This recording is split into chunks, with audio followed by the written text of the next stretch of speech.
जहां आजकल हर विभाग को निजीकरण की ओर ढकेला जा रहा है, ऐसे में आज का दिवस अपने आप में बहुत विशेष हो जाता है, क्योंकि बैंकों के राष्ट्रीयकरण का ऐतिहासिक फैसला आज के दिन ही हुआ था और उसके पीछे कारण था बैंक व उद्योगपतियों की साठगांठ को दूर करना।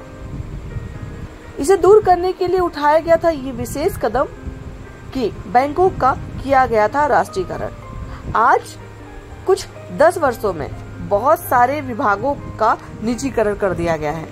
इसकी वजह से भ्रष्टाचार अपने चरम पर है। मध्यम वर्गीय और गरीब लोगों को उठानी पड़ रही है।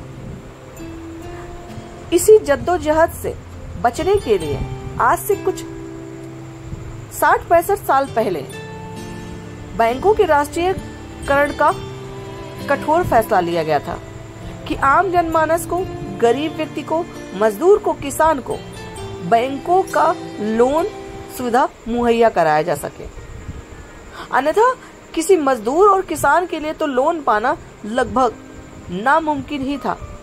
तो आइए जानते हैं आज के दिन भारत में राष्ट्रीयकरण का इतिहास क्या है और इस दिवस को कैसे सेलिब्रेट किया जाता है। इस दिवस को जानना हमारे और आपके लिए क्यों जरूरी है। मैं social activist advocate Tanishka Gupta, JDF live पे हर दिन कुछ खास कहता है, कुछ नया सीखने का यही मौका है। मैं आज के दिन जानेंगे इस दिवस को कब और कैसे मनाया जाता है, इस दिवस को मनाए जाने के पीछे क्या है उद्देश्य। एग्जैक्टली अगर बात करें तो आज से कुछ 54-55 साल पहले की बात है कि आज के दिन एक बड़ा फैसला हुआ था देश के आम जनमानस के हित में। यह फैसला था देश के 14 प्रमुख बैंकों का राष्ट्रीयकरण। सरकार के इस एक फैसले से करोड़ों भारतीयों की पहुंच बैंकों तक कर दी गई थी। कभी मेट्रो और बड़े शहरों तक सीमित रहने वाली सरकारी बैंक अब गांव और कस्बों में पहुंच गई थी।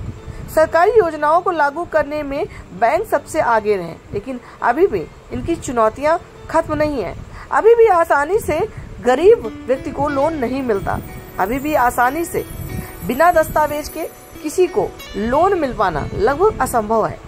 ये बात है सन 1969 की। आज के दिन ही यानी कि 19 जुलाई को तत्कालीन प्रधानमंत्री माननीय इंदिरा गांधी जी ने पहली बार देश के 14 प्रमुख बैंकों का राष्ट्रीयकरण किया था, या यूं कह लीजिए सरकारीकरण किया था।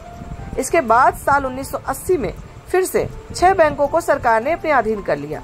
इसके बाद देश के गरीब तबके के लोगों को बैंक में प्रवेश मिल गया। शहरों से निकलकर बैंक अब गांव और कस्बों तक पहुंच चुकी थी, लेकिन अब सरकारी बैंकों और उनमें काम करने वालों की दशा कुछ ठीक नहीं है।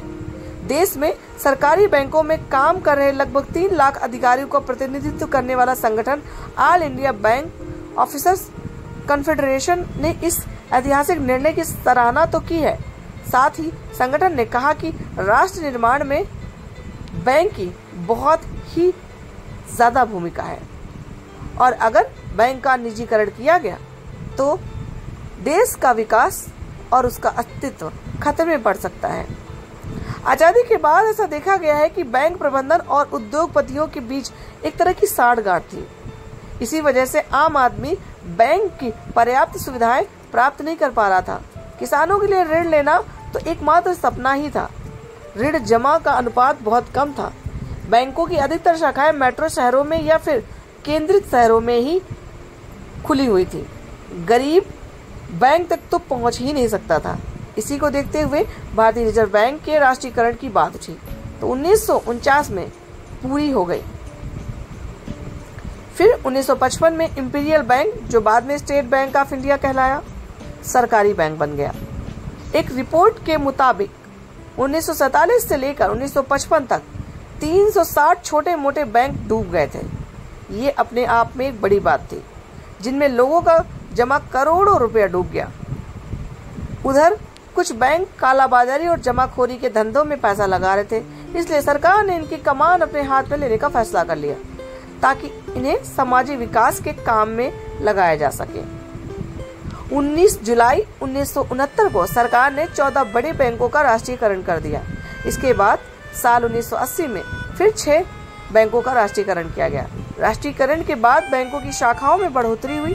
शहर से उठकर बैंक गांव देहात तक पहुंच चुके थे। आंकड़ों के मुताबिक जुलाई 1969 को देश में बैंकों की सिर्फ 8,322 शाखाएं थी। 2023 के आते आते ये आंकड़ा 85,000 पार कर गया।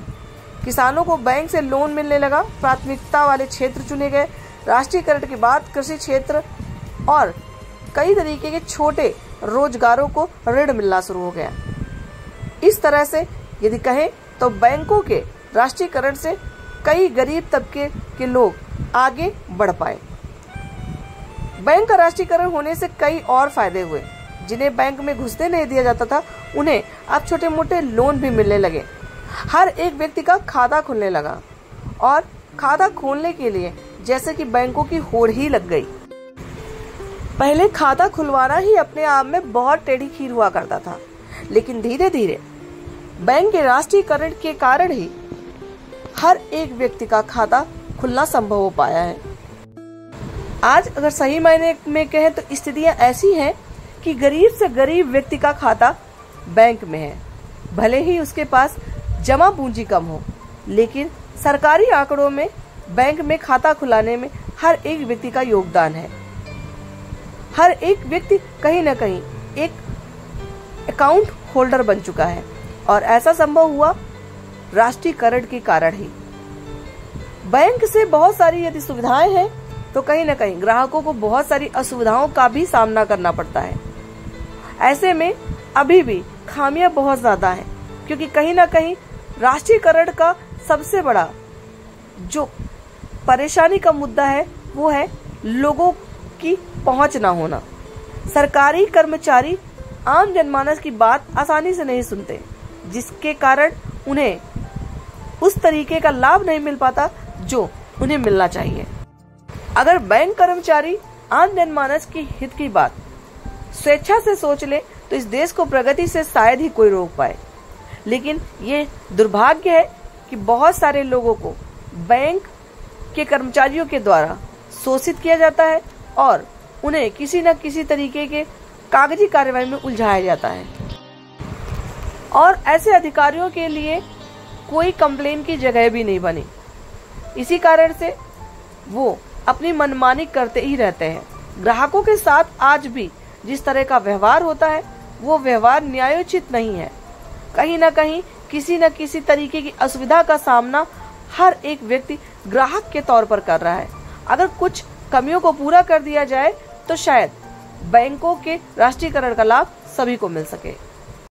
उम्मीद करते हैं आज की ये वीडियो आपको पसंद आई होगी, क्योंकि ये जानकारी आपके लिए बहुत ही विशेष है कि बैंकों का राष्ट्रीयकरण आजादी के बाद कब और किनके सहयोग से हुआ था। इस वीडियो को लोगों तक साझा करें, चैनल को सब्सक्राइब करना ना भूलें। Thank you so much.